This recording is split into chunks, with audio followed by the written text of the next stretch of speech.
जय श्री कृष्ण। मित्रों, वैदिक ज्योतिष के प्रमुख अंगों का ये वीडियो जो है सेकंड पार्ट है। फर्स्ट पार्ट में मैंने आपको बताया कि 5 मुख्य अंग होते हैं वैदिक ज्योतिष के: गणित ज्योतिष, फलित ज्योतिष, अष्टक वर्ग, विवाह, मुहूर्त एवं संतान और गोचर। जिसमें 2 प्रमुख अंग हैं।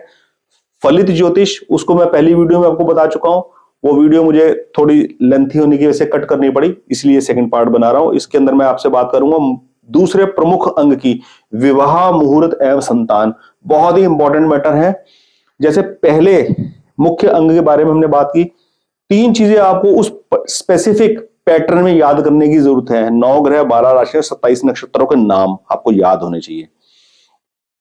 हर 3 नक्षत्र को कौन एक एक लॉर्ड वो करते हैं, ऑनरशिप करते हैं, वो सारा चार्ट माइंड में होना चाहिए। और इसके लिए 5 चीजें जरूरी होती हैं: तिथि, वार, नक्षत्र, योग, करण। तिथियां 2 पक्ष होते हैं महीने के, एक शुक्ल पक्ष, एक कृष्ण पक्ष। कृष्ण पक्ष के अंदर 15 तिथियां होती हैं और शुक्ल पक्ष के अंदर भी 15 तिथियां होती हैं। 15वीं तिथि शुक्ल पक्ष के अंदर 15वीं तिथि पूर्णिमा कहलाती है और कृष्ण पक्ष के अंदर 15वीं तिथि अमावस्या कहलाती है और प्रतिपदा पहली तिथि कहलाती है। प्रतिपदा से साइकिल स्टार्ट होती है। प्रतिपदा, द्वितीय, तृतीय, चतुर्थी, पंचम, षष्ठी, सप्तमी, अष्टमी, नवमी, दशमी, इसी प्रकार एकादशी, द्वादशी, त्रयोदशी, चतुर्दशी, फिर पूर्णिमा और उसके बाद फिर चंद्र घटना शुरू हो जाता है और अमावस्या पे जाके 15 तिथियां वहां पूरी होती हैं।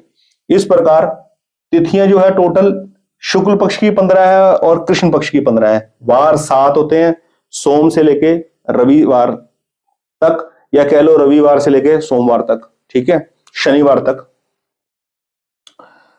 और 27 नक्षत्र होते हैं। 27 नक्षत्रों को मैंने आपको बता दिया 9 भागों में बांटी और एक एक भाग में 3-3 नक्षत्र रखिए। वो मैंने आपको याद करके करने का तरीका भी आपको बता दिया। इसी प्रकार विवाह, मुहूर्त एवं संतान में, मिलान में योग, मुहूर्त में योग का और करण का बड़ा विशेष योगदान होता है। इनके नाम भी, अगर आपको इस पर प्रोफिशिएंसी क्रिएट करनी है तो योग और करणों के नाम भी आपको बड़े सिंपल तरीके से याद रहने चाहिए। 27 योग होते हैं: विषकुंभ, प्रीति, आयुष्मान, सौभाग्य, शोभन, अतिगण, सुक्रमा, धरती, शूल, गंड, वृद्धि, ध्रुव, व्याघात, हर्षणा, वज्र, सिद्धि, व्यतिपात, वरियान, परिधि, शिव, सिद्धा, साध्य, शुभ, शुक्ल, ब्रह्म, इंद्र, वैधृति। इस प्रकार के ये 27 योग होते हैं। 27 नक्षत्रों की तरह ही इनको भी 9 भागों में बांट लीजिए और एक एक भाग में 3-3 लिखकर पेपर पर याद कर लीजिए। आप इसको जब लिख के याद करेंगे तो आपको याद हो जाएगा। जब आप 10-12 बार लिख लोगे ये छप जाएगा माइंड में, ठीक है। और 11 करण होते हैं: बव, बालव, कौलव, तैतिल, गर, वणिज, विष्टि, शकुनी, चतुष्पद, नाग, किंतुग्न। ये शकुनी, चतुष्पद, नाग, किंतुग्न जो होते हैं ये स्थिर करण होते हैं। और ये जो 7 होते हैं ये 7 चर करण कहलाते हैं। तो ये 5 एस्पेक्ट्स हैं जो विवाह, मुहूर्त एवं संतान के अंदर काम आते हैं। तो वैदिक ज्योतिष अगर आप सीखना चाहते हैं, मैं यही चाहता हूं कि हर आदमी वैदिक ज्योतिष इतना सीख जाए कि घर के किसी भी बच्चे की और फैमिली मेंबर की कुंडली को खुद एनालाइज करे। किसी एस्ट्रोलॉजर पे जाके फंसने की कोई जरूरत नहीं है, कोई इन वहमों में पड़ने की जरूरत नहीं कि मेरा शनि खराब हो गया, मेरा राहु खराब हो गया। आप खुद एनालाइज करना सीखो। आपसे रिक्वेस्ट है, इस चैनल एस्ट्रो हॉरोस्कोप रीडर को फॉलो करते रहिए।